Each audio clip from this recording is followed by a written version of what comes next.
एक पुराना घर पहाड़ी पर खड़ा था। अंधेरा उसे ढके हुए था। बादल चांद को छुपा रहे थे। टूटी खिड़कियों से हवा सीटी बजा रही थी। ये डरावनी आवाजों का संगीत था। घर बर्बादी का सबूत था। उसकी रंगत उतर रही थी। उसकी छत टूट रही थी। आंगन जंगली घास से भरा था। घर सालों से खाली था। लोग उसके बारे में कहानियां सुनाते थे। एक परिवार के बारे में जो कभी वहां रहता था। वो उस त्रासदी की बात करते थे जो उन दीवारों के भीतर हुई थी। कहते थे घर शापित है। कोई उसके पास जाने की हिम्मत नहीं करता था सिवाय लूसी के। उसके पास जाने की। लिविंग रूम में खड़ी थी। चारों तरफ अंधेरा ही अंधेरा मुझे मुश्किल से दिखाई दे रहा था। हवा में धूल मिट्टी भरी हुई थी। सड़ांध सी आ रही थी। मैं कांप उठी। अपनी जैकेट को कस के पकड़ लिया। मेरा दिल जोर जोर से धड़क रहा था, पर मैंने हिम्मत नहीं हारी। मैं अब इतनी दूर आ चुकी थी कि वापस नहीं जा सकती थी। मैं जानती थी खतरे क्या हैं। मैं एक किताब ढूंढ रही थी, परछाइयों की एक पुरानी किताब। कहा जाता था कि इसमें बहुत ताकतवर राज छुपे हैं, ऐसे राजा जिनको जानने के लिए मैं पूरी तरह तैयार थी। मेरा टॉर्च धीमा पड़ गया। उसकी रोशनी धूल भरे फर्नीचर पर नाच रही थी। परछाइयां हिलती हुई लग रही थी। मुझे बाहर हवा की सीटी सुनाई दे रही थी।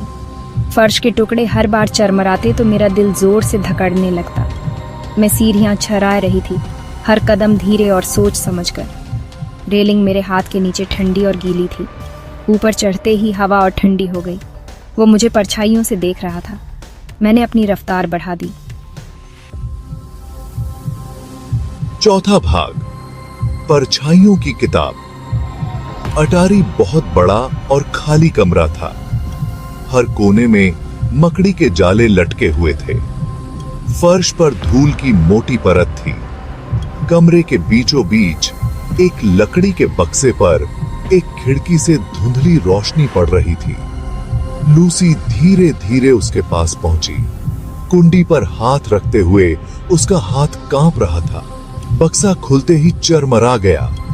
अंदर एक किताब रखी हुई थी। वो पुराने चमड़े की जिल्द वाली थी। उसके कवर पर अजीब और गरीब निशान बने हुए थे। लूसी का दिल जोर से धड़कने लगा। यही थी वो परछाइयों की किताब। उसने किताब के लिए हाथ बढ़ाया। उसकी उंगलियां ठंडे चमड़े से टकराईं। पांचवा भाग, अंधेरे में फुसफुसाहट। अटारी में एक फुसफुसाहट गूंज उठी। ऐसा लग रहा था जैसे वो खुद परछाइयों से आ रही हो। लूसी डर के मारे जम गई। उसकी सांसें गले में अटक गईं। कौन है वहां? उसने आवाज दी। उसकी आवाज कांप रही थी। फुसफुसाहट तेज हो गई। वे उसके चारों ओर घूम रहे थे। वे ठंडे और खतरनाक थे। वे उसका नाम ले रहे थे। वे उसके सबसे गहरे डर की बात कर रहे थे।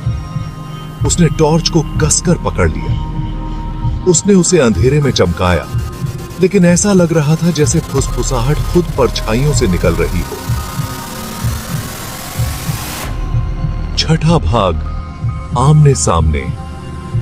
फिर अंधेरे से एक आकृति उभरी। वो लंबा और दुबला पतला था। उसकी हड्डियों पर त्वचा तनी हुई थी। उसकी आंखें अंधेरे में एक अजीब लाल रंग में चमक रही थीं। उसके लंबे तेज पंजे और दांत थे जो खंजर की तरह चमक रहे थे। फुसफुसाहट बंद हो गई। हवा भारी हो गई। लूसी ने खुद को सांस लेने में असमर्थ पाया। तुम किताब के लिए आई हो, उसने फुसफुसाते हुए कहा। उसकी आवाज में खरखराहट थी जो उसकी सूझबूझ पर जैसे पंजे मार रही हो। सातवां भाग, एक भयानक रहस्योद्घाटन। लूसी पीछे हट गई। उसका दिल उसकी पसलियों के खिलाफ धड़क रहा था। तुम कौन हो? उसने हांफते हुए कहा। उसकी आवाज महज एक फुसफुसाहट थी। दानव की मुस्कुराहट चौड़ी हो गई। मैं परछाइयों का रक्षक हूं और तुमने उसे भंग कर दिया है जो छिपा रहना चाहिए था। वो उसकी तरफ एक कदम उठाया। उसका पंजा फैला हुआ था। लूसी चीख उठी, डर की एक कच्ची आवाज जो खाली घर में गूंज उठी। और जैसे ही दानव की परछाई ने उसे घेर लिया, एक आखिरी फुसफुसाहट, पहले से कहीं अधिक ठंडी और खतरनाक, उसके कानों तक पहुंची। ये किताब वो नहीं है